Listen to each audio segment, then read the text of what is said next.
Rule number one, don't open the door. I need a little more up top and a little less down below. Amber alert. Oh God, something's going to happen. Something's going to happen. Something's going to happen. In orbit of Uranus. It smells. I don't even want to talk about it. Oh no, you love me. You know you love me. Just don't let it touch the You know, that's great, but give me a little more. Why are you shooting at me?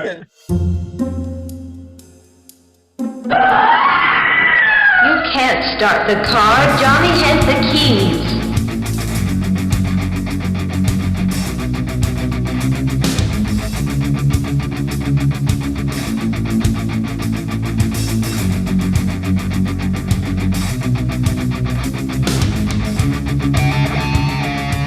Hello, and welcome out there in podcast and YouTube land. You have reached Johnny Has the Keys, a podcast and YouTube channel that features two guys discussing science fiction horror films, key, hence the title, influences on those films, and then key things that those movies in turn influenced since they were originally produced and presented. We've been doing this for quite a few years now, but if you are new to us, thank you so much. We're so glad you're here. We want to give you a big warm hug and say, please do all the stuff that all of us podcasters and YouTubers ask you, which is ring the bell, subscribe, look into our website, find out a little bit more about us. If you found us just because of the movie we're covering today, there are lots of other films that we have covered over the years and continue to cover.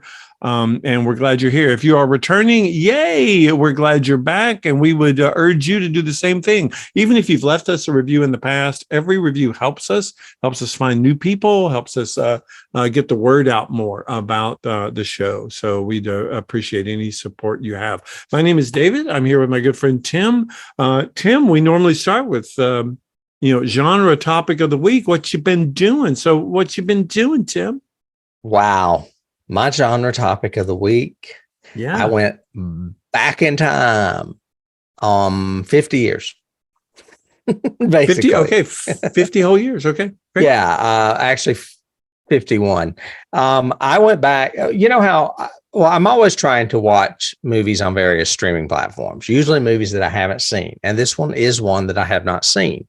I've always heard about it. And for some reason, never got around to seeing it. Came out in 1972. I caught it on Turner Classic Movies because when we are in October, I tend to gravitate towards the classics. I know, and it's almost Halloween now. Right, yes. Right. Okay. So I went and watched a movie called The Other. This movie was a very popular movie in 1972. It was written by someone that we have talked about on the podcast, Tom Tryon. Okay. Tom Tryon starred in I Married a Monster from Outer Space.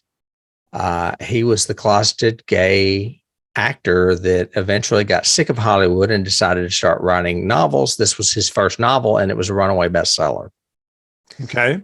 The second one was Harvest Home, which I believe I've talked about in a past genre week in the past. Anyway, this movie, I somehow, have you ever seen it? I had never seen it. Okay. I have not.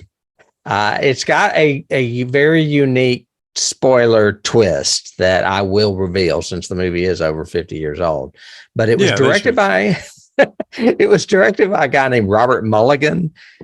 I immediately confused him with Richard Mulligan, the guy from, from Empty Nest and Soap, but it is not. That is Richard Mulligan. This is Robert Mulligan. This guy was nominated for a Best Director for doing To Kill a Mockingbird. Okay. Like I said, it was written by Tom Tryon. The screenplay was based on his novel. It stars Uta Hagen, who was a stage actress from Germany. Diana Muldaur, remember her? Oh, yeah. The twins were played by Chris and Martin Udvarnarki. I think they were German too. And it also stars a very young Victor French, who you may remember from Little House on the Prairie. Yes. And a very young John Ritter, who you may remember from Three's Company. Okay. Though it was really popular at the time, Tryon was very disappointed with the result in this movie. He had high hopes of casting Ingrid Bergman as the grandmother. That didn't happen. He wanted Mark Lester for the twins. That's Mark Lester's the kid that played Oliver in the movie Oliver. Okay. Also, post-production editing due to the film caused over half of Jerry Goldsmith's score to be removed. So that was a big minus there as well. Okay. The synopsis is in the summer of 1935, 12-year-old twins Niles and Holland Perry live with their family on a Connecticut farm. Their loving grandmother, Ada, has taught them something called the game. A number of accidents began happening, and it seems to Niles that Holland is responsible. And it is Ada who begins to see the truth, and she is the only one that can stop this murderous game. Do you remember the big twist of this movie? Do you remember anything about this movie? No, I remember nothing about this movie. I'm totally shocked. Okay, well, it turns out that Niles is both Niles and Holland because Holland is dead. Holland was killed, and Niles is a little psychopath like that girl in the bad seat. And he's also clairvoyant, and that's where the game comes in. And the grandmother can help him or communicate with him via this game. She ends up figuring out what's going on, and she ends up taking her own life as well as his because he ends up killing a baby. He ends up killing a baby that was John Ritter and his wife's. Sometimes you have to kill the babies. It's sorry if I'm giving away too many spoilers. This movie scores 83% on Rotten Tomatoes, and honestly, other than it being a bit dated, and it is very dated for today's standards, I think it's a well-deserved 83. It has some truly terrifying moments in it. I think we're going to have to revisit the nomenclature of like dated, you know, and maybe classify it like we do theater, you know, where we say it's a period piece, you know, kind of thing. So and if you accept it for the time when it was made and what it is, to me, that's not dated. That's the best they were doing back then, you know, kind of thing. Or, you know, sometimes you and I will refer to dated meaning, oh, it covers subject matter, or it has characters, or it has references that probably wouldn't be socially acceptable now based on new norms. But we need, I think, a different word for that. You know what I mean? Because I think we, especially on this show, appreciate the dated cinema of the past for what it was, you know. Absolutely. Frankenstein for when it was released, you know, The Omen for when it was released, kind of thing. Well, what I meant with dated is it is a period piece, but it was filmed in the early 70s. So some of the production values are a little lacking. Yeah. So that's what I meant. Okay. And that makes sense. You know, we talked, I think it wasn't last week, but it was another week about, you know, the film we were covering, you know, looked like it was a TV movie. Because of the cheaper sets and the cheaper budget and everything else, but that sort of thing. Interesting. Okay, well, now that you've got me intrigued, I might actually have to check that one out. I mean, it had been on my list for a long time. I think you remember I talked about watching The Dark Secret of Harvest Home, which was like a 2-night mini series with Betty Davis not too long ago, and it was terrible. But they're both books that were runaway bestsellers by Tom Tryon in the 70s. So interesting. I have finished because I think if you remember last week or week before, my genre week was I had started dabbling into Black Mirror. The new season's out, so I wanted to watch it. I finished it, and I think Charlie Brooker needs to give you and I a call so we can help him with next season, because you told me that he was crossing over into horror world and doing like werewolf episodes or something. Unfortunately, yes. Yes. And he was okay. So Black Mirror, you know, I think I mentioned last time, it's had a checkered past. It started out as a BBC series, which means a BBC series means you get 3 episodes. So you have the time to kind of devote to those episodes, and they can be a little bit longer than an hour, and they, you know, get a little bit more story and that kind of stuff. It was bought by Netflix, and suddenly it jumped from 3 to 6 episodes a season. and not bad. It's been on for 6 seasons. This season, though, I would have to say, despite what I'm seeing on some of the reviews, is the worst season of the series. Would you say they descend? Would you say that the first season was best and it just goes down from there? No, I would actually say season 4 is probably the best season overall. So it's a climax, and now we're in the denouement. Yeah. Okay. Now we're definitely the denouementing sort of thing. Last season had one episode, I think, that I kind of liked, and the other one not so much. And then it had a Miley Cyrus episodes. If you put it that way, it was classified as the Miley Cyrus episode. So Hannah Montana. So not the best. Some of the concepts in this season were good, but not fleshed out and not as horrific as things have been in the past. And like I said last time and said this time, it delves into horror, straight up horror this time, as opposed to what has always been the core of this series, which is science fiction, technology gone amok, issues with society and technology. I think IMDb actually put it in a cool way. How modern the Black Mirror anthology unveils how modern technologies can backfire and be used against their makers. Every episode is set in a slightly different reality with different characters combating different types of technology. Cool. Except 2 episodes this season have nothing to do with technology, period. Unless you count a mystic rune as technology, or you count a camera as the only, meaning it's an episode about paparazzi. So it's paranormal activity. I'm just kidding. Yeah, that's a camera.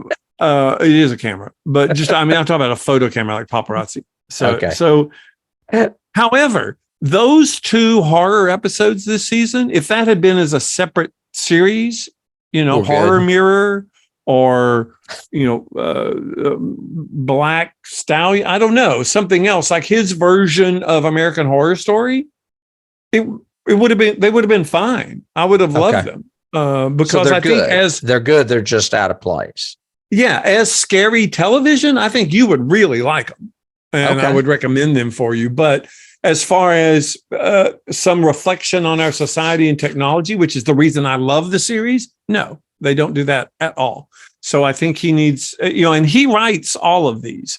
So that's why sometimes you have a year in between a series kind of thing, kind of like Gaddis is with Sherlock. Everybody's still waiting for the new season of Sherlock because he hasn't written it, sort of thing. That sort of thing. So the premises are always intriguing and cool and neat and different, and this one not so much.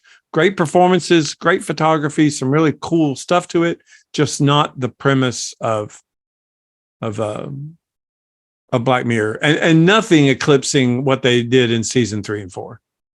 Season 3 and 4 were just brilliantly done. So interesting.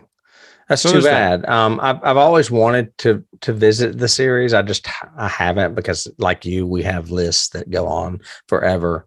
Yeah. And horror tends to dominate mine. But I would gladly, if you wanted to start with these 2 and then switch over to the sci-fi, and then there's 3 that are just brilliant television scattered through the 6 seasons. So yeah, I would recommend those because they're scary.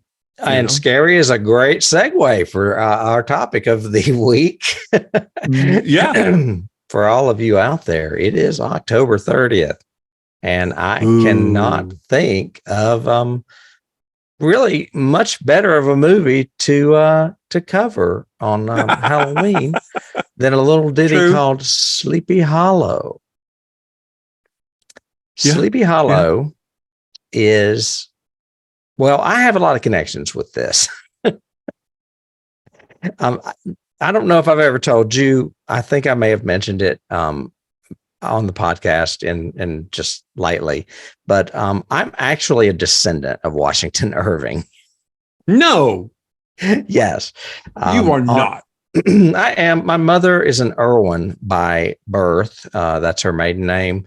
And her roots have been traced all the way back to a castle in Scotland called Drum Castle, which was Erwin de Cronin and the bassist of King Duncan for the Macbeth legend. I know you know that. I've told you that. I knew that. Yeah, I have those connections.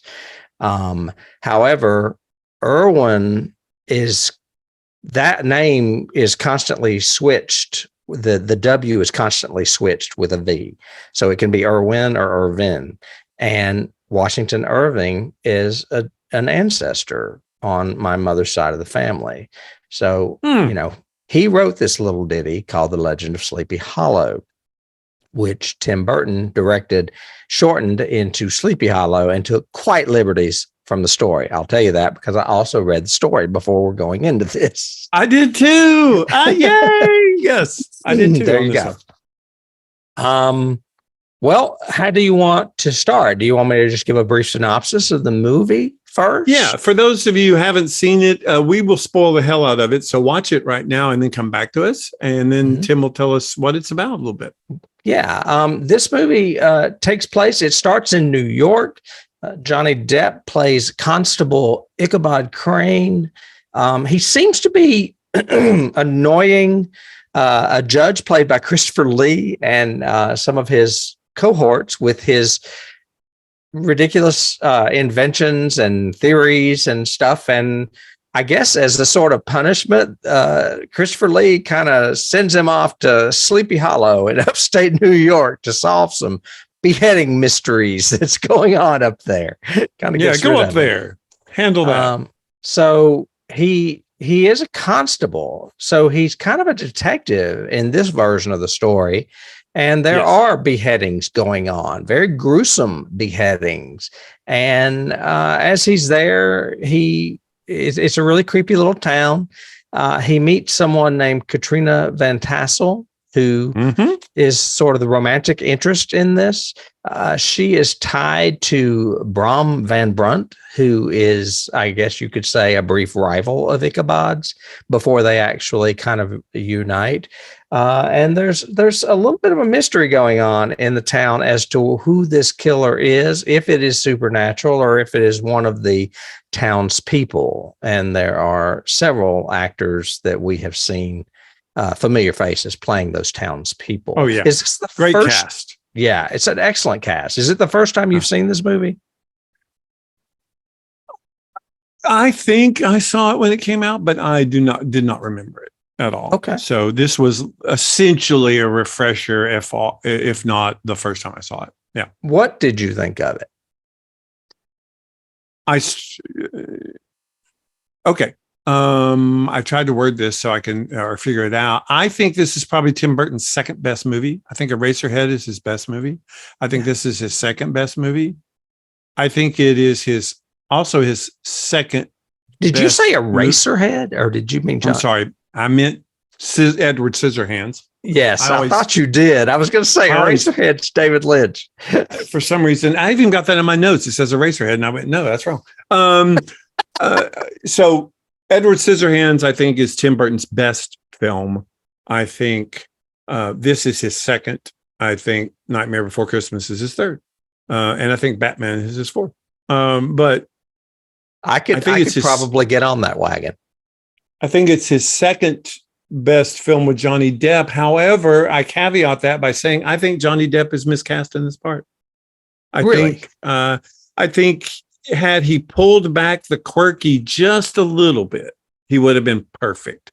Because I love his innocence in this, especially with the modern Johnny and playing Jack Sparrow for so long, and so many of the other ones. Even the mafia guy he played. So White, I think was his name. But anyway, the innocence he gives Ichabod is really cool, and obviously inspired a bit by the novel, in that Ichabod in the novel is a little bit, is obviously an outcast and weird and doesn't fit in the town and everywhere else. but Depp just adds that quirkiness, which has become such a moniker of his performances, especially his Marlon Brando performances, that now I'm suddenly pulled out of the moment because, there's an actor doing his thing. It's the same way I felt about Willy Wonka. I thought he was a terrible Willy Wonka and should never have been cast in that role. But that being said, I think Burton did a phenomenal job in translating the original work. I think the aesthetic is excellent. Yeah. I think the pace and the storytelling works too. I love the fact that, Depp's character, obviously the scientist of the times, he's what you would call probably an alienist at that time, which was the term they used for using the scientific method above just, beating a confession out of somebody and that kind of thing. But so he goes into this saying, okay, I'm going to bring modern science to this small community, and we're going to show that it was obviously a person who is doing this. And then suddenly by about halfway through the movie, nope, it's not a person. It is definitely a spirit, and I'm terrified. And that scene is great. One of my favorite scenes. Yeah. Yes. Yeah. Great. Yeah. I was just going to say, I totally agree with you. I think it is one of Burton's best movies. I'm really glad that you enjoyed it. I think it's a great Halloween movie because it's scary. It's a great Halloween movie. Watch it tonight, folks. It is so good. And it is a love letter to gothic horror. I mean, it is just everything you want and scary. You can watch an old Universal movie and it looks cool, but it's not really scary. This looks cool and it's scary. Oh gosh, and I disagree with you a little bit on the quirkiness of Johnny Depp's character, and because I know the reasons why he did it.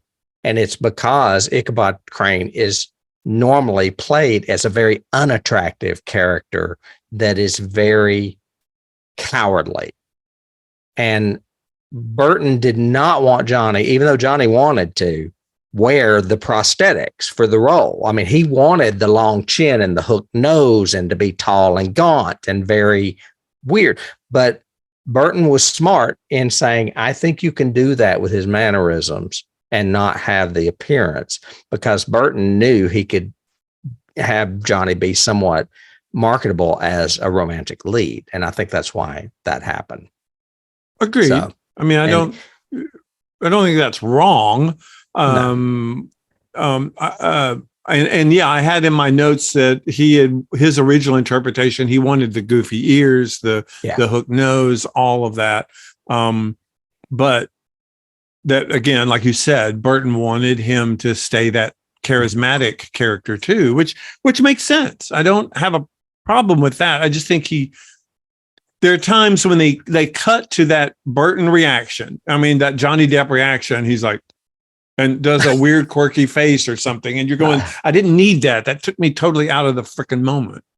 I liked the way he played, to the point we just mentioned, the scene where, and it's almost it's a good comic relief moment, because he's just seen what in the novel is the villain of the piece, meaning Brom. He's just seen Brom cut literally in two, and he's taken to his bed, and he's terrified with the sheet and everything. And Gambon's character walks in, and all of their dialogue is great. It's a great comic relief scene based on the horror we just saw. It's hilarious, and he plays it so well. It's like Academy Award winning. It's a horseman, and he's headless. Yes, I know. He's dead. A horseman. Yes. Headless. Yes, I told you that. And already. Then without any like notice at all, he faints. I mean, and it's so subtle. He just kind of falls back. It's great. It's awesome. So had a whole movie been played like that, fine. But then when you've suddenly got, the big climax happening with the horseman and with the mom and all that, and it cuts to Depp and he does one of his little, quirky looks. I'm going, I didn't need that. I didn't need that moment, sort of thing. Did you do you want to talk about production of it and some history going into it? Well, we can do that, or if you wanted to talk about the story. I didn't know if you wanted to talk a little bit about the source material or not. It was really neat rereading the story, because I had not read it for forever and forever. This to me, I think when I originally read it in middle school, this was kind of touted as the first American fairy tale. This was similar to the Grimm's tales, but with an American bent kind of thing, which I thought, and I remember seeing the animated when I was a kid. And basically, anytime you ask somebody, what's the story of Sleepy Hollow or of Ichabod Crane, they can sum it up in like 2 sentences. That's the school teacher who is scared by the headless horseman who has a pumpkin for a head. Okay. And what else? That's it. That's all I remember from the story. And it's a very short story. I mean, it's less than an hour read, I would say. Yeah. I would consider it a novella at the most kind of thing. It did teach me the word pedagogy and a pedagogue, because he uses it repetitively in the story. And that was the first time when I was a kid, that was the first time I'd heard those words and had to look those up and found out, oh, that's a school teacher. Cool. I like that name. Yeah. And it's played more. They do this in the movie where they play the mystery of it potentially being someone in the movie that's killing these people. The story is more of a mystery because they basically allude that it is Brom that's doing this. Oh yeah, because I think they're competing for Katrina, basically. Correct. Yeah. The story is the fairy tale of the story is the ugly nebbish hero going to get the girl, like Beauty and the Beast kind of thing, which is a huge key from this, or is the handsome Gaston character going to get him especially after he pranks him. But in the novel, he disappears.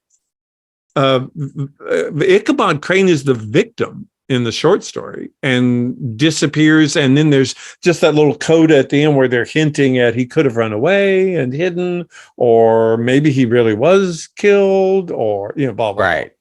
Right. So I think the changes that, well, first of all, the screenwriters of this movie are pretty big. I mean, this was written by, or adapted, I should say, by Andrew Kevin Walker. And the last thing we did with him was Seven. Yep. Which is a very gruesome movie.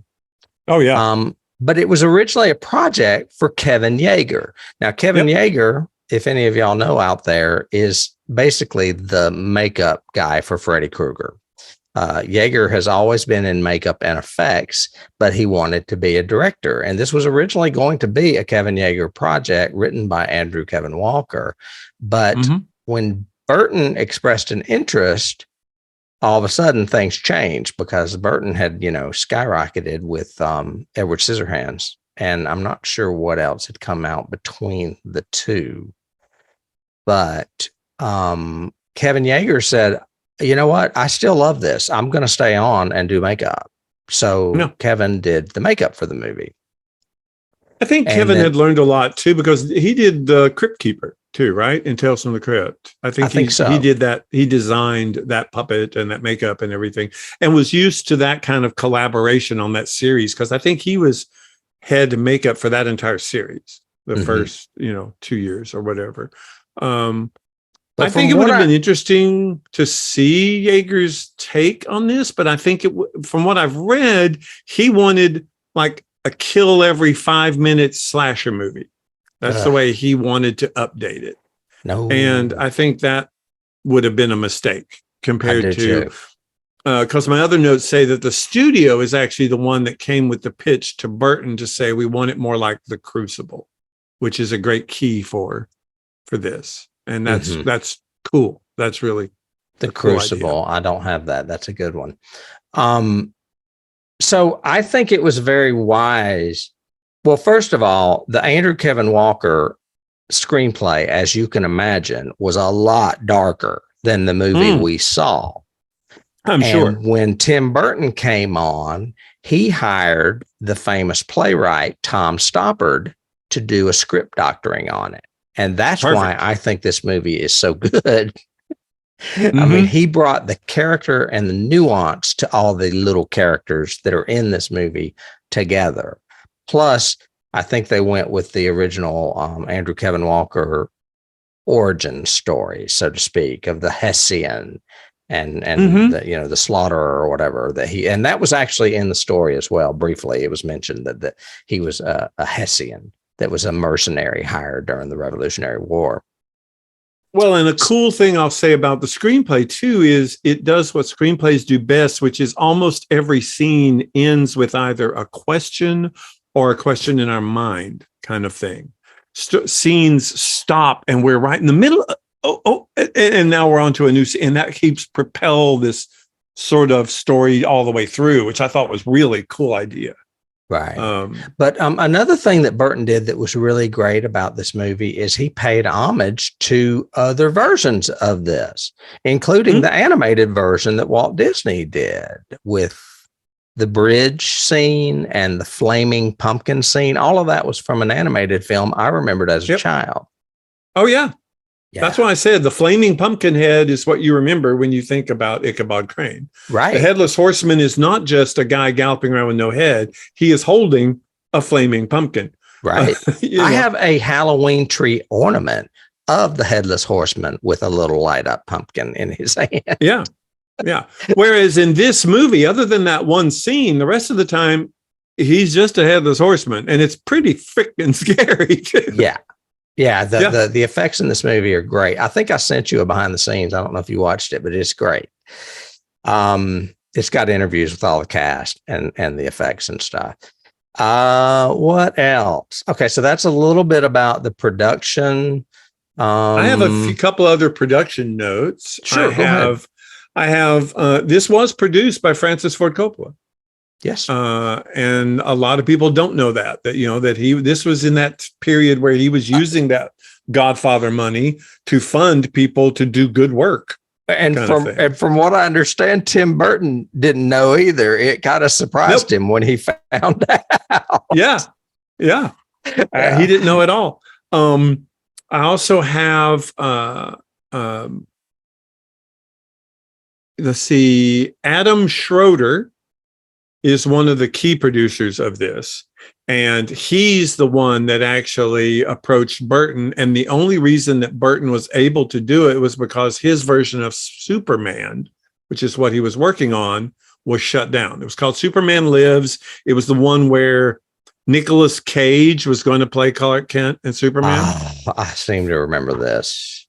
And it got shut down after initial testing and everything else. And that's when Schroeder went to Burton and said, hey, since you're not doing anything, got this movie here, would love to have you. And Burton said it was, fortuitous, mostly because of what I'm sure we'll get to it in Keys, but the inspirations he wanted to bring to it, sort of right, thing. Which was his love of old horror movies, basically. Yeah. Yep. Yeah. I have that.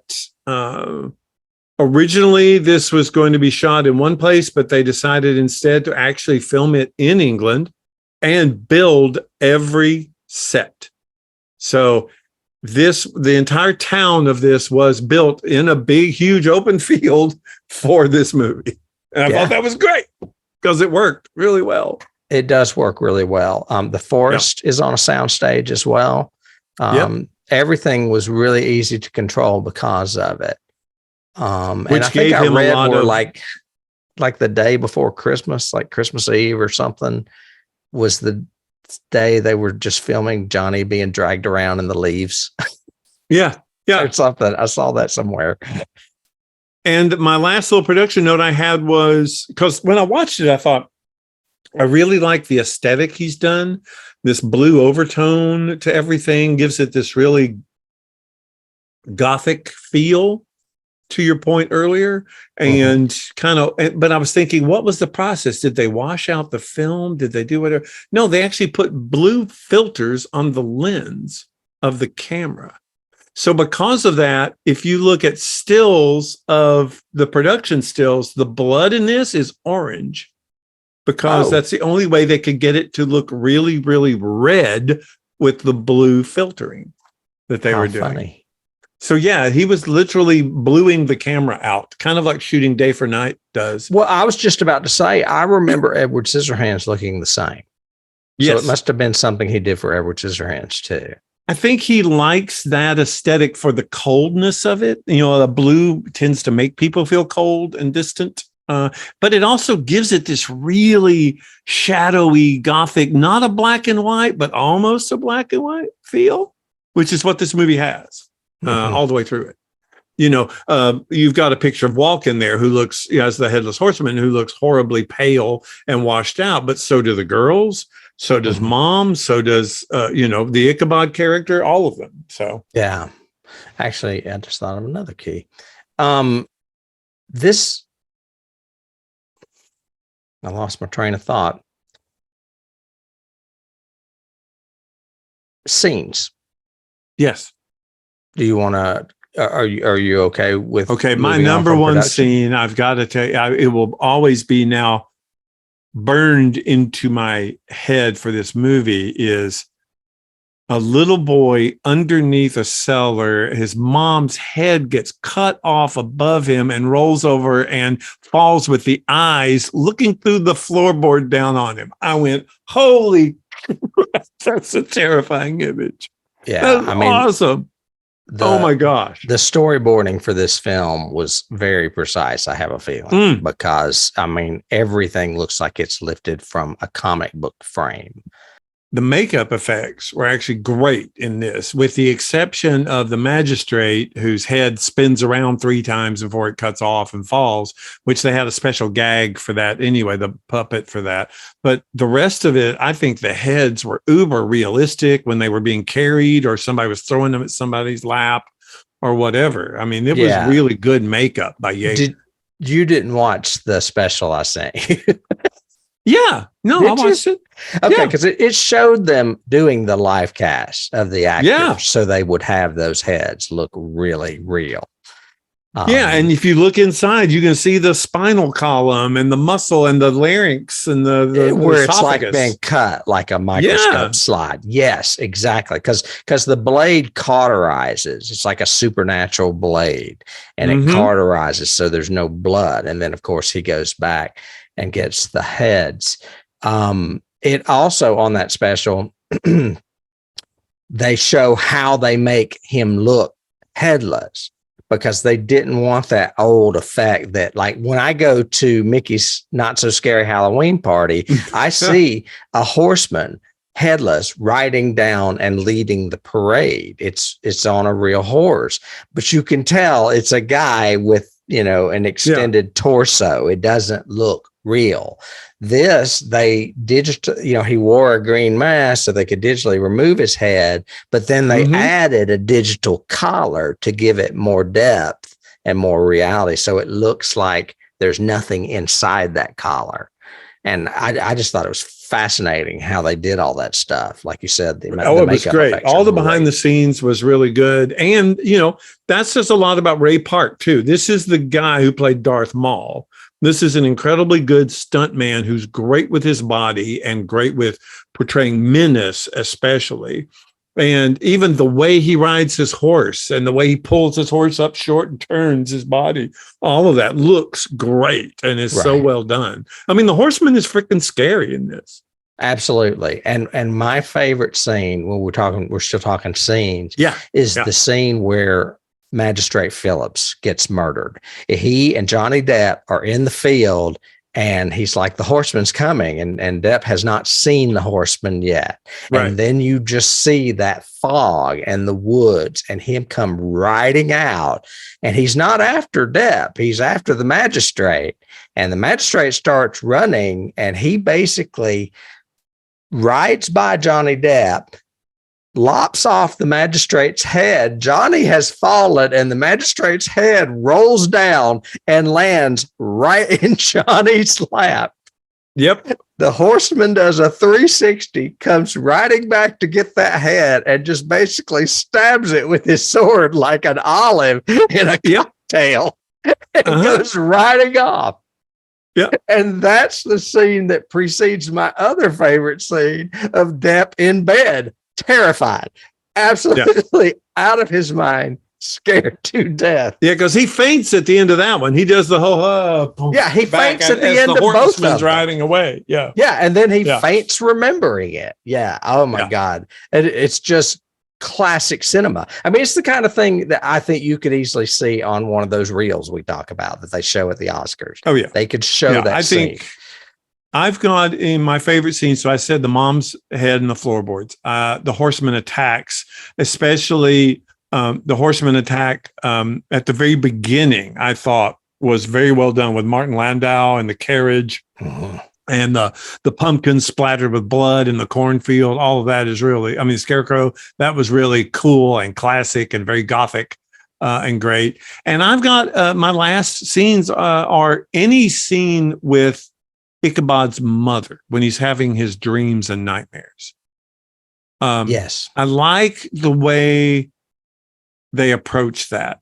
And I think it's the only thing that really doesn't follow through in the storytelling. I think it was probably a holdover from the original script that they didn't kind of close at the end kind of thing. I mean, the only thing I can think of that ties it is the little bird the little toy that he spins where the bird looks like it's in a cage.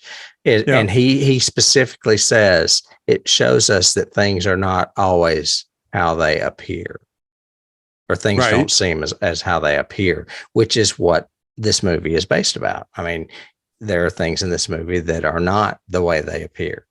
But you're right. Other than that little notion, I don't know really what else they were doing those flashbacks with his mother for.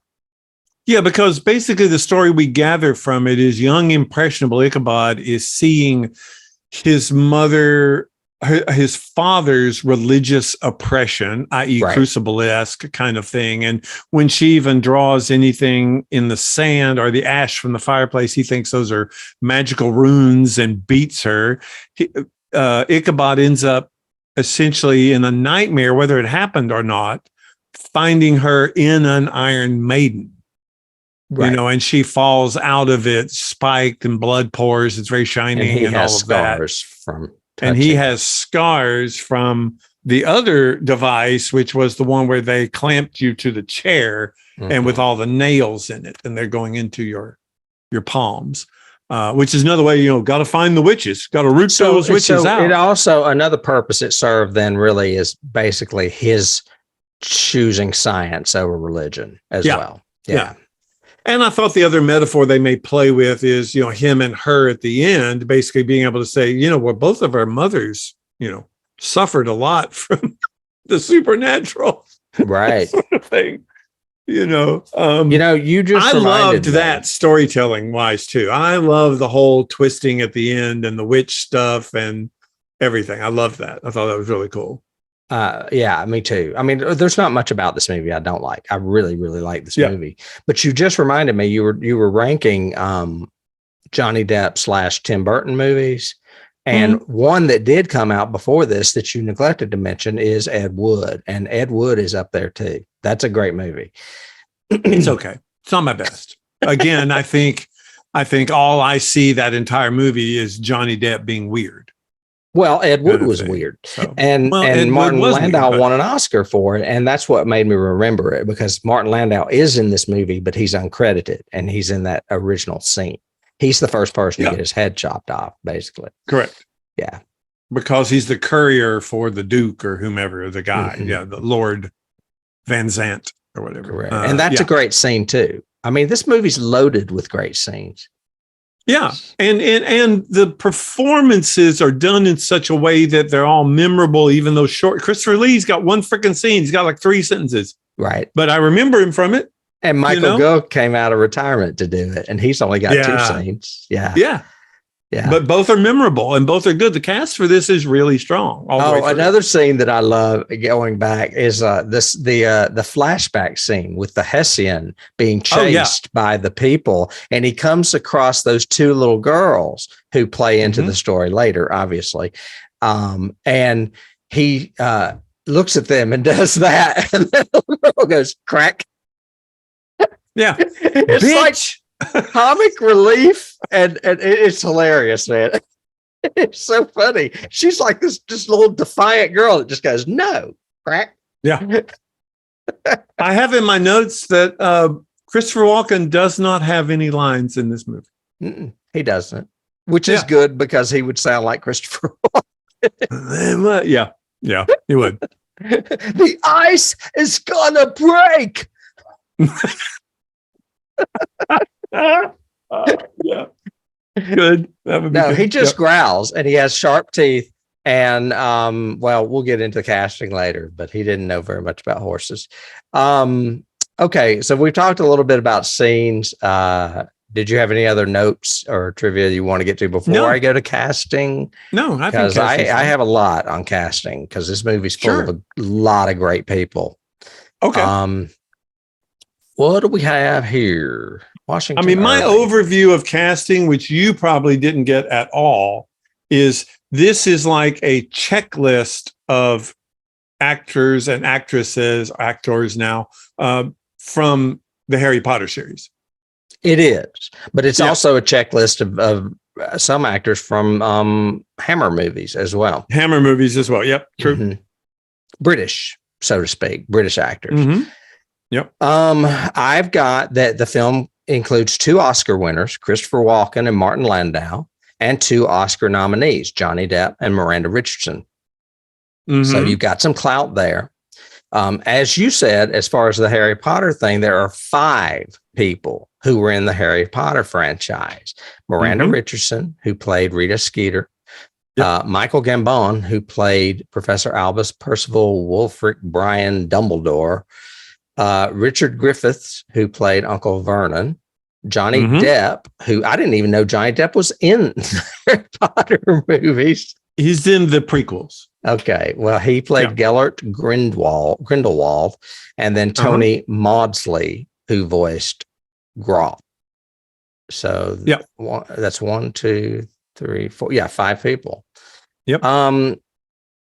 Starting off, we have Johnny Depp, who played Ichabod Crane. Of course, we know him as Captain Jack Sparrow. He has played Sweeney Todd in an unfortunate version that Burton screened or directed, and Edward Scissorhands. You know what? I actually have a note that this is like his 5th or 6th collaboration with Tim Burton. Sweeney Todd, I Edward have Scissorhands. it as his overall, but it's his 2nd in a row. He had only done Edward Scissorhands prior to this. I think he had done Ed Wood too. Oh, that's right. You're right. Ed Wood was before this. He had done Edward Scissorhands, Sweeney Todd, Corpse Bride, Charlie and Chocolate Factory. I mean, he's done a slew of films with Tim Burton. They like working together, quite obviously. I read or saw some, it may have been in that documentary where Johnny said, if Tim Burton calls, I take it. You know, that's of course. We also know him from Nightmare on Elm Street, of course. That was his debut. Liam Neeson, Brad Pitt, and Daniel Day-Lewis were all considered for this role. Liam Neeson seems a little old to me, but Daniel Day-Lewis would be good. Yeah, he would have been good. And he would have more of the classic look of Ichabod. Agreed. Those gaunt features and everything. Yeah. I also have a note that this was merely a formality requested by the studio because Johnny Depp was always the final choice for Tim. So I'm sure. Yeah. Tim Burton says of Johnny Depp, he is the best fainter in the business. Obviously, because he did 2 of your favorite faints. Right. And he also wakes up good for me. So he wakes up well. Mm-hmm. Johnny has never seen the movie. He doesn't like the way he acted in it. He doesn't. Yeah. But I've heard he doesn't watch a lot of his movies. I think a lot of actors are that way. They don't like to watch themselves. I don't watch myself when I'm in a show. If going back and watching myself makes me cringe. So, Christina Ricci played Katrina Van Tassel. This is a character from the novel or the novella, as you had mentioned. Correct. We know her from playing Wednesday in the Addams Family movies, and then she went on to be in Wednesday, the series, not playing Wednesday, but playing a teacher at the school there. Winona Ryder was offered this role, but she turned it down. Yeah. Because she had recently broken up with Johnny Depp, and so that was not going to be, that was probably some bad blood there, I'm guessing. That's okay. Burton can get her for Beetlejuice. Right. And Johnny initially found the idea, though, of working with Christina Ricci being his love interest odd, because he had been, they had first met on the set of Mermaids when he was dating Winona Ryder, and she was a little girl. So it was odd for him to have like a kissing scene with someone he had known since she was a little girl. And I could see that. That is kind of weird. Yeah, well, maybe. And I like Christina Ricci a lot. I do think she might have been a little miscast in this. What do you think? Yeah, I agree. She's not a romantic love. I mean, she's not like a romantic lead to me. No, Winona is much more of a romantic lead actress than Christina. And also, this part is not written very well for that character in general. She basically doesn't even have a rebellion against her mother kind of sequence. You know, she's pretty much a damsel in distress the entire time. Well, it's revealed that she's a white witch too, because she's drawing like pentagrams to protect him and things like that or trying to. It's a red herring. Of trying to, she plays that kind of straightforward, whereas in the novella, she's pretty much, she can be sassy in the novella because she's playing both of these boys against each other kind of thing.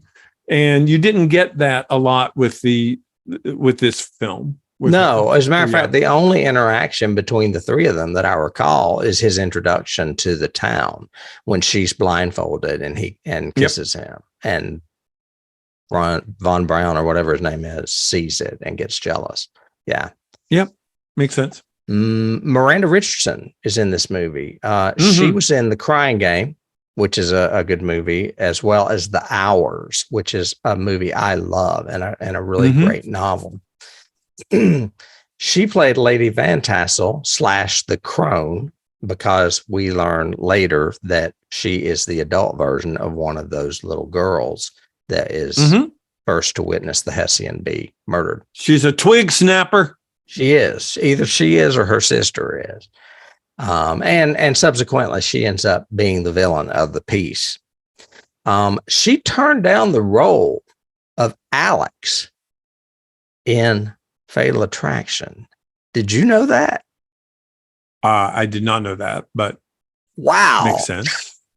I mean, that role kind of put Glenn Close on the map. I mean, we already knew her from The Big Chill, but Fatal Attraction's what made her skyrocket. So that was a role that I bet she regrets turning down. Michael Gambon played Baltus Van Tassel, her husband, and Katrina's father. Michael Gambon has 172 acting credits. That's a lot. He's amazing. He's incredibly good. You may not know it, but in the Harry Potter series, the original 2 films, Richard Harris played Dumbledore and ended up dying. And Dumbledore is a huge character. So they had to recast him, and they picked Gambon. And there were people saying, oh no, his voice is too low. He's going to be too mean, yada, yada, that sort of thing. But he's brilliant as Dumbledore, and especially the way that Dumbledore's character evolves over the novels. So I really think he's a strong, strong actor. He's very good in this.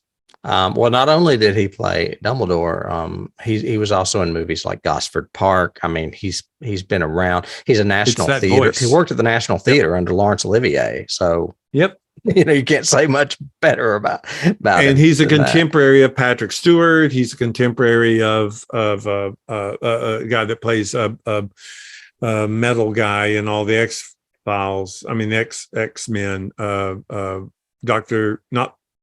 Patrick Stewart is Dr. Xavier. Who's his nemesis?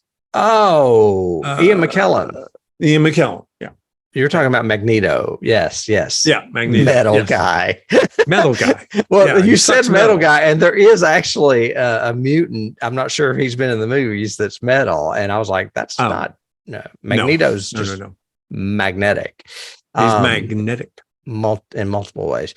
Casper Van Dien is no stranger to us. We have covered another movie that he is in on our podcast, and that would be Starship Troopers.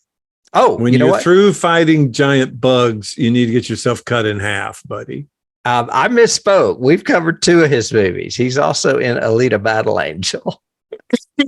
Oh, yeah, he is. Yeah.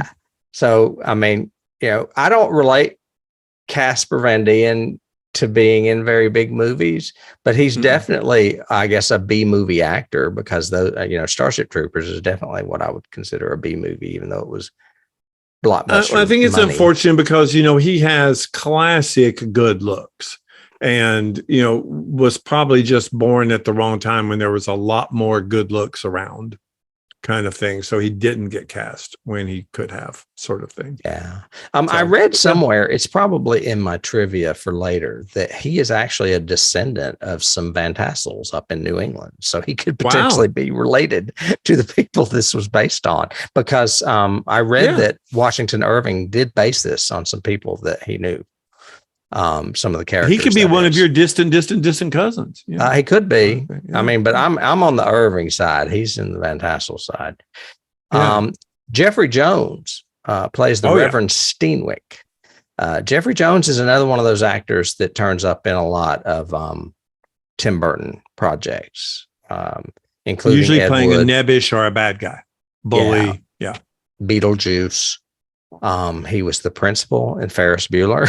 Ferris Bueller, baby. Yeah. He has since kind of fallen off Mr. Rooney. Yeah, he's had some legal problems. We'll just leave it at that. That's enough. We'll leave it there. Richard Griffiths played Magistrate Phillips. Yeah. He is another Shakespearean actor that's also gone all Harry Potter. Very Harry Potter in every movie. I think he is in every single film, and he is my favorite kill in this movie. Who else? Ian McDiarmid played Dr. Lancaster. Did I mispronounce it? I'm not sure how to pronounce it. Diarmid. It sounds like Irish or Scottish. Diarmid. I think he is Irish. Yes. Okay. And he is the evil emperor in the Star Wars movies. He is Emperor Palpatine. Yes. I mean, this movie is full of like acting gold. It really is. Someone I saw online had phrased it as, he's the guy that comes back at the end of every Star Wars trilogy as the bad guy. I went, yep. The evil emperor. All 3 of them. The emperor comes in at the end as the bad guy. Yeah. Michael Gough. Another powerhouse that I adore. He played Alfred in Tim Burton's Batman movies. Yep. He's a classic Hammer and Amicus actor. He was in Phantom of the Opera, Horror of Dracula, The Skull, Dr. Terror's House of Horrors. I mean, the man has just, as far as my map, he's up there because of his horror background. He and Christopher Lee are the Hammer clout of this movie. Right. Definitely. Yeah. And he plays Notary Hardenbrook. He came out of retirement, I think I mentioned, to do this role as a favor to Tim Burton. And Tim was, it was filmed in England, so it wasn't like he had to go very far. Yep. And I love his first scene where he's sitting there in profile, but then when he turns and looks up, one of his eyes is white. and then blind, scary looking. The Hessian, the horseman himself, was played, as you mentioned, by Christopher Walken. We know him from The Deer Hunter and The Ice is Gonna Break, The Dead Zone. Yep. Do you know who the first choice was to play this? And I do not get it at all. But to play the Hessian? Yes. I don't know. No. Marlon Brando. Why? First of all, he would have hijacked the movie. Second of all, he was already way too heavy to be on a horse. Yeah.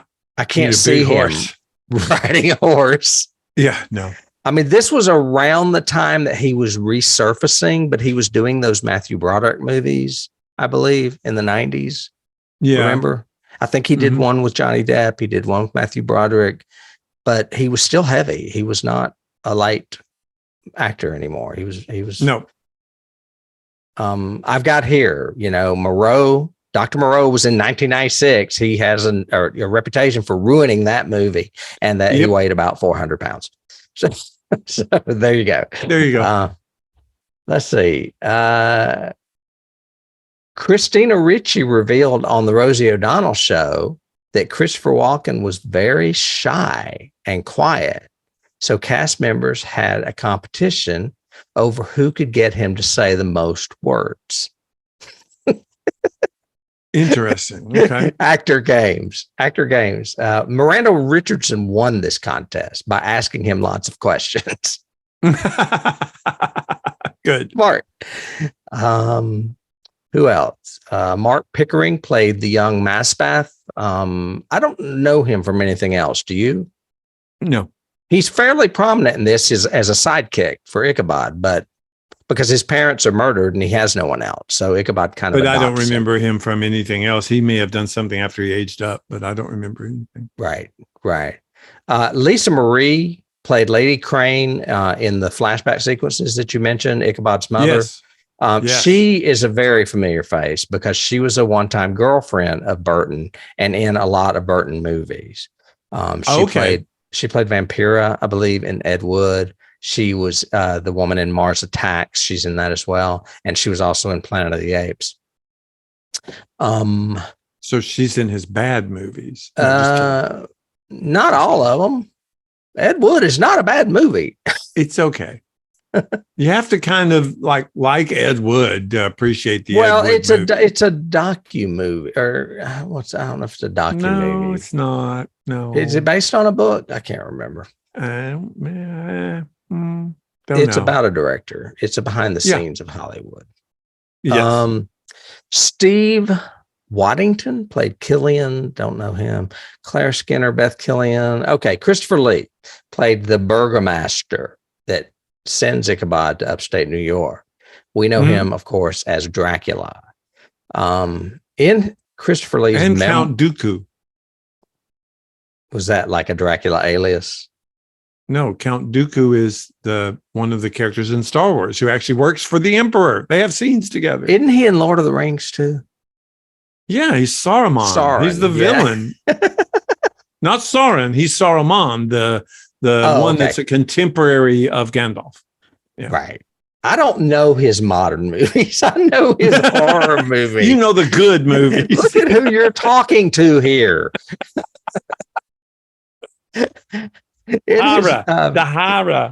In Christopher Lee's memoirs, he credited Tim Burton for revitalizing him and his career, which he considered was floundering by this time. He had a failure with a movie called Gina, Jinna, in 1998. Lee expressed that this movie, Sleepy Hollow, made him become more recognized in the public eye and helped him receive the role of Saruman, as well as Count Dooku. Mm-hmm. So he doesn't think he would have gotten those roles had it not been for this movie. Maybe. So I'm glad he did. He's great at both of those roles. Yeah, but I agree. And I agree that he deserves to be in other movies just because he has a bad movie. While filming Tim Burton told Christopher Lee that he had always loved Hammer movies, especially ones that he had been prolific in, and that directing this was the closest he would have to directing an official Hammer movie. Agreed. So, I think Hammer's a huge key for this, although he doesn't use the Hammer aesthetic photography wise or lighting wise at all. But he does, it does feel like a Hammer story, the way he tells it. So, And then lastly, uncredited, we mentioned the first murder is Martin Landau in a coach. I know him from Ed Wood, as well as a movie we covered, Alone in the Dark. Love him in that movie, even though you think that movie's terrible. I absolutely adore that movie. I want and that. Like I said, he really has no lines in this at all either. He's just basically murdered. Yeah. He gets to be scared and run through a cornfield. Yeah. As far as awards, this movie won an Academy Award for production design, and I think it's well deserved. I do too. I don't know what it was up against, but yeah, I think it's definitely got great production design, from costuming down. I mean, just looking behind you, just the dresses that those little kids are wearing are amazing. So or that dress that Katrina has on with the hood. Yeah. Sure. The tree design, is very gothically inspired, very, children's fable, Grimm's fairy tale kind of feel to it, all that. Yeah. Yeah. Also, it was nominated, as you said, for costumes and visual effects. But it won for production design. So it was nominated for 3 Academy Awards. The BAFTA Awards, it also won production designs and it won costumes. So BAFTA, British, gave it 2. Probably because it was filmed in England. It was nominated for visual effects there as well. Our friends at the Academy of Science Fiction, Fantasy, and Horror, the Saturn Awards, gave it a win for actress, Ricci, and then they nominated it for actor, supporting actor, Walken, which is hilarious because he has no lines. He has no lines. And supporting actress, Richardson. This movie is not on the 1001 movies you must see before you die. And I think that's a shame. I do too. I would put it on the list. Compared to some of the stuff that's on there, in a heartbeat. Yes. In a heartbeat. So that is what I have for a casting and awards. Did you have some other stuff before we move on to keys? I know you've got some trivia, maybe. I've just got some of my watch notes, which I thought were interesting. One was I did like the whole prequel story of the Hessian and how it was told, and with the girl, like you said, with the girls and the way he was killed and his body thrown in the grave with no head and all that. I've got. I think the head. It was the head was thrown in the grave. I'm guessing that one of those little girls. Yeah, it was tossed in with him, but separate from his body. He'd already been beheaded. Yeah. And I think one of them little girls stole it. And that's how she got the power to call the headless horseman. Oh, yeah. Yeah. Not one. Mom stole it. And because she ends up. Yeah. Well, one ended up being the mother that married into the Van Tassel family. The other ended up being the old witch in the woods. Right. Yeah. And she even killed her. So, in a flashback down at the end. Yeah. I've got in my notes, was Depp the best choice for this? He seems to be overplaying it a little bit. Then I've got, okay, now we add the eyeglasses and we suddenly turn it into Edward Scissorhands. I really don't have a problem with Johnny Depp in this movie. I think he's great. Long time with no Ricci. Where's her character? Witch's snake eyes were a little too much CGI. I agree with that. When she took her veil off and all of a sudden it's Beetlejuice. Snakes come out on stalks. Yeah, very Beetlejuice. Good. Yeah, that's a good point. That is one thing. If there's anything I don't like about this movie, it's the cartoon effects that pop in sometimes. They're too comical. I've got, the head through the floorboards. I mentioned that. I've got Brom. Wow, that was quick. He has a much bigger part in the short story. He gets axed quick. I've got fairly decent transformation of the headless horseman at the end. And then this was before I watched the trivia or read the trivia and researched it. But one of my notes is, man, this really makes me want to do the Crucible again. And then suddenly they turn out and say that's one of the inspirations for it. Were you in that? I can't remember. Yeah. Yeah, I was in it once. I used and to directed watch it. I used to go to rehearsals and watch it, but all I remember are the women. I don't remember, and maybe Doug Gray. I don't remember anyone else in that. Yeah.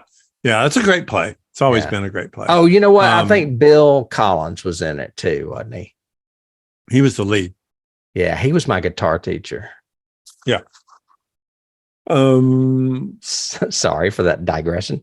No, that's good. And then my last one was, I love the lighting effects, the lightning and lighting and the storms, the way he would do that. And so, because always before the horseman appears, there's lightning and fog. And it's really good. Really cool. What keys or trivia for you? I honestly thought I had some trivia, but I don't see any. So I can move on to keys if you're done. Okay. One of the keys I had, I wrote down, the Crucible because you had mentioned it, but it got me thinking when you started talking about how authentic the set looked and how they built it. And then I started thinking about The Witch in the Woods. All I could think of was The Witch, the Robert Eggers movie. I mean, there's a lot of this movie reminds me of that, the atmosphere and the dreariness of it.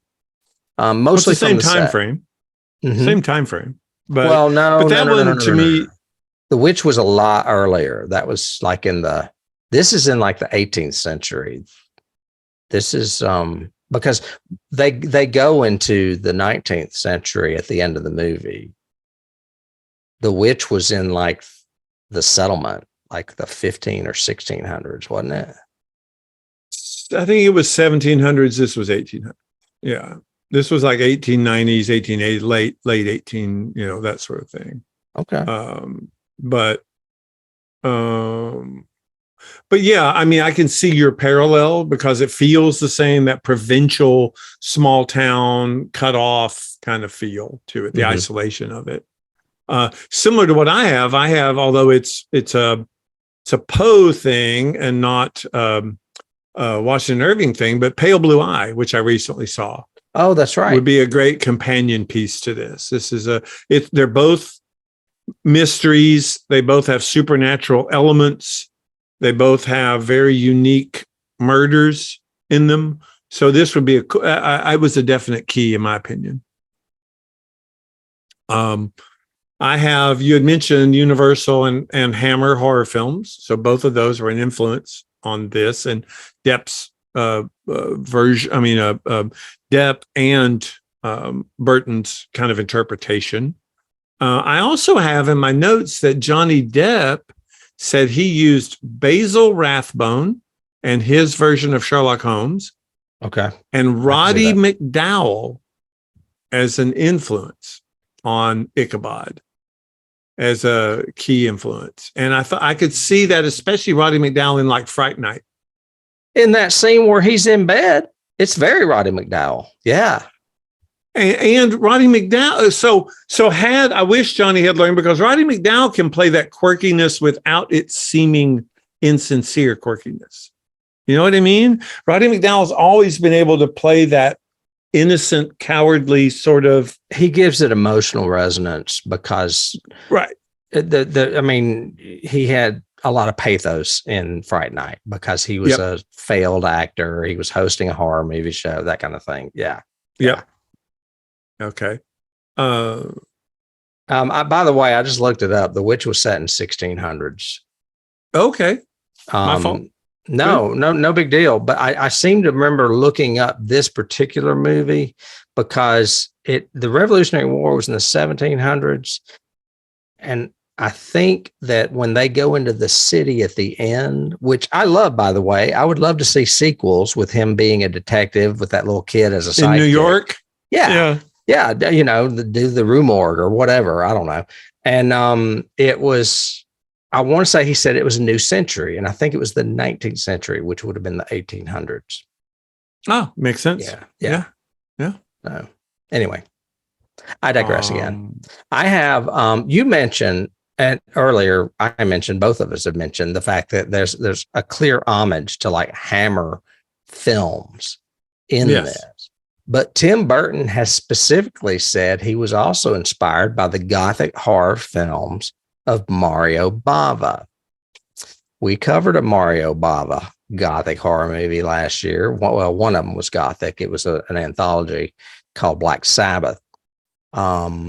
Ironically enough, Michael Gough and Christopher Lee not only did Hammer movies, they both did Bava movies as well. Interesting. I've got to tie into that because I found online one guy's reference is that this is also a great example of giallo, because it is a mystery and horror together. It's a murder mystery and it's gruesome. And giallo, but giallo is usually modern. This is like a period giallo piece. Period giallo. Yeah. I could see that. I've got a direct universal reference in that in the windmill, of course, and them climbing down the windmill and it catching on fire and all that. That's very Frankenstein. Right. So, and that was intentional too. Tim Burton mentioned that in that docuseries or that documentary. Yep. I had mentioned Beauty and the Beast just because literally Beauty and the Beast, Gaston, I mean, Bram is Gaston, so well interpreted kind of thing. Well, I don't understand.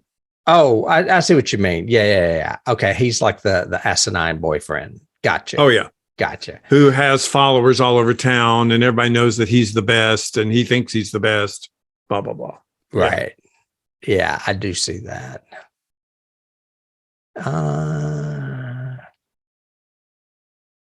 Okay, I've got a key to the story itself. However, I'm going to read it because it's long and it's from IMDb. The idea of the headless horseman actually dates back to the Middle Ages in Europe, largely in Celtic and German folklore. While Washington Irving's horseman can be considered the most famous, most areas of the United States during the time of the story's publishing had their own stories of headless horsemen. Irving's is said to be inspired by the headless body of a Hessian, which were renowned sharpshooters and horsemen, who was found in Sleepy Hollow.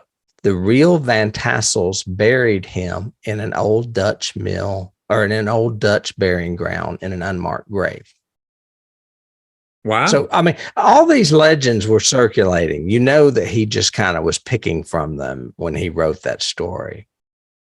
Plus, there were Van Tassels. Yeah. I've got a key that says that the original Washington Irving story is like a dated version of creepypasta.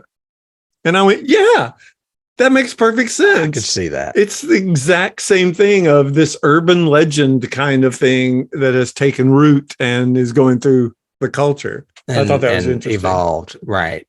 Yeah. Yeah. I've got a weird one, Telltale Heart, because Michael Gough reminded me of Telltale Heart as soon as he turned around. I thought that's the guy from Telltale Heart that the old man and the eye that keeps him awake, and that's why he has to kill him. Because he's got that one cloudy lens, in his eye. Right. Let's see. I mentioned earlier that they pay homage to the Disney cartoon version of this. And I don't remember if this is the same thing or not, but it apparently was featured in The Adventures of Ichabod and Mr. Toad. I don't remember Mr. Toad being in that cartoon. I thought it was just anyway. It includes a scene in which Ichabod crosses a covered bridge and hears frogs underneath croaking Ichabod. And he does that in the movie. Mm-hmm. You can hear them going, Ichabod, Ichabod, and Headless Horseman. The following chase sequence where Ichabod is run down and unhorsed, apparently by the Headless Horseman, and the moment in the climatic chase scene in which he runs into a tree limb and is thrown through the air. Yep. And ends up landing on the Headless Horseman's horse backwards. Yes. So all of these things were from that cartoon, whatever it was. I guess it was called The Adventures of Ichabod and Mr. Toad. Well, again, as we've said before, you can pay homage to previous things if you do it cleverly enough. And it's great. I mean, the humor in that is awesome. It's just like the humor of that little girl breaking the stick. That's great too. Mm-hmm. The humor I don't like is when the eyes pop out of the witch's skull, or like you said, that head spinning around on its neck before it falls off, that kind of thing. Yeah. Yep. When it takes you out of the moment and goes into unrealism, it doesn't work for me. And it's a very Beetlejuice thing. That's why I'm not a big fan of Beetlejuice. True that. I have two other ones. One is that it's not necessarily a key, but it's a bit of trivia, is there is a key to National Velvet in this, because he wanted so much control. He actually wanted to have a mechanical horse for some of the chase sequences. Yes. And they actually pulled out the one that was used in National Velvet. It was like 50 years old, even at the time, and it still worked with a little bit of repair. And they used it as for the horse, mechanical horse. Yeah. I don't have that in my notes. I need to put that down. I knew it, but I didn't put it down as a key, National Velvet. And I saw them in that documentary. They showed them restoring that device that Elizabeth Taylor rode. Mm-hmm. One of the things I was going to mention in trivia that I guess I just didn't put down is the fact that Christopher Walken couldn't ride a horse. And I think he lied. Yes. I think he told Burton he could, and then he got cast or something. And he said, "Oh, by the way, I can't." And he only had like a week to learn. I think I read that somewhere. Yeah. I saw an interview with him. He said, "I'm from New York. I've never been near a horse. I've never been near a horse." Yeah. Yeah. Oh, that was too funny. But the thing that we actors will do to get cast. Yes. Right. We will say that. You always say yes. Come on. Well, and I can't imagine that he was that hard up for work. He was pretty well established by then. Another thing Tim Burton said, going back to these old horror movies again, another thing he envisioned of Johnny Depp's Ichabod Crane is the characters played by Peter Cushing and Vincent Price in either Hammer movies or the Roger Corman Poe movies, which makes perfect sense because Price sometimes played villains, but Cushing rarely did. Cushing was usually the good guy. Yeah, he's usually Van Helsing, or the good guy. Yeah, but I could see Cushing easily playing Ichabod Crane. Yes, in a heartbeat, especially in this type of role where he's like an investigator with science. Yes, he would be perfect for this. Yes. What else? The flashback scene in the torture chamber is inspired by The Pit and the Pendulum, which also stars Vincent Price. That got me. Yes.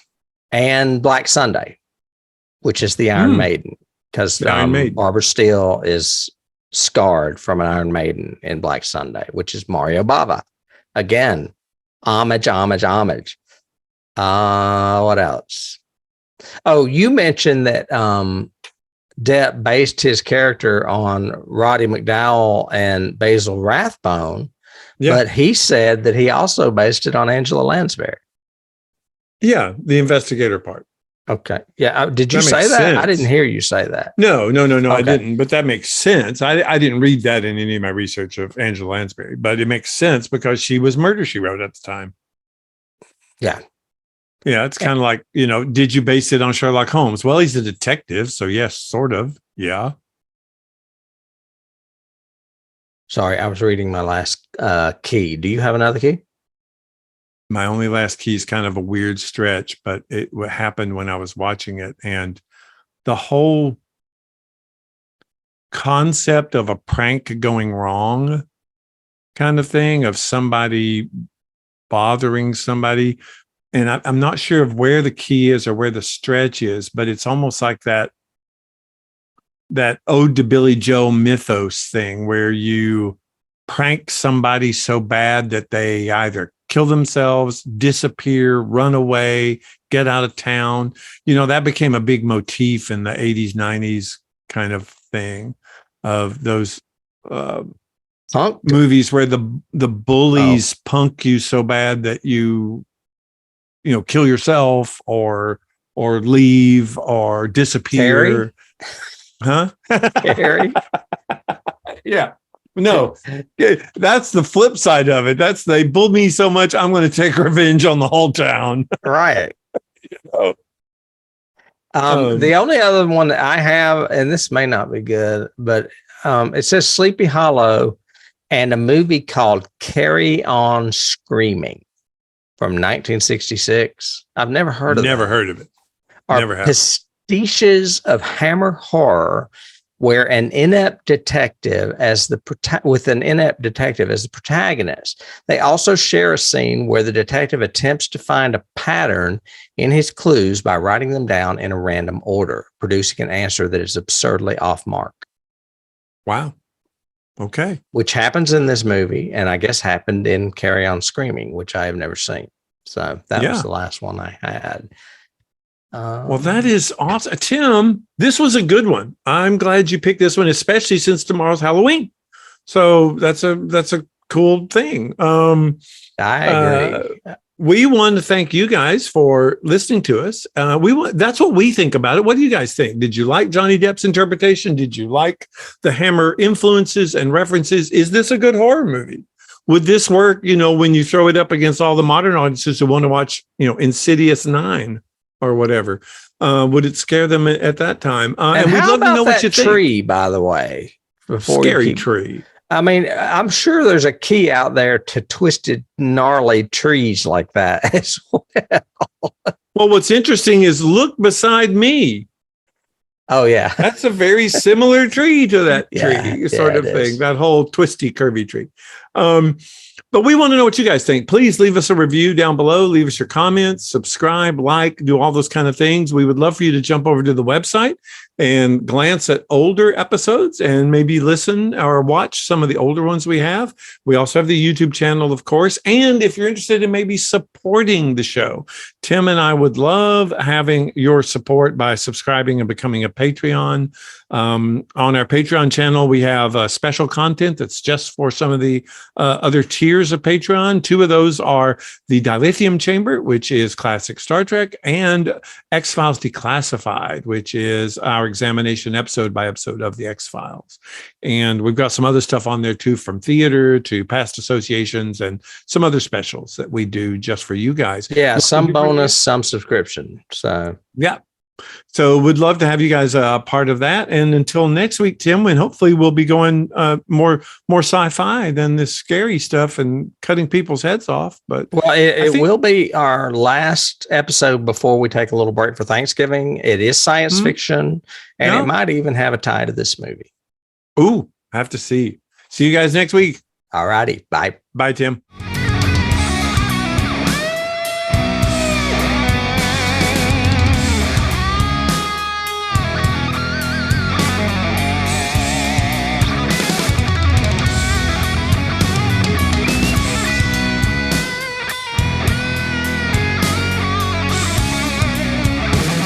You can't start the car. Johnny has the keys.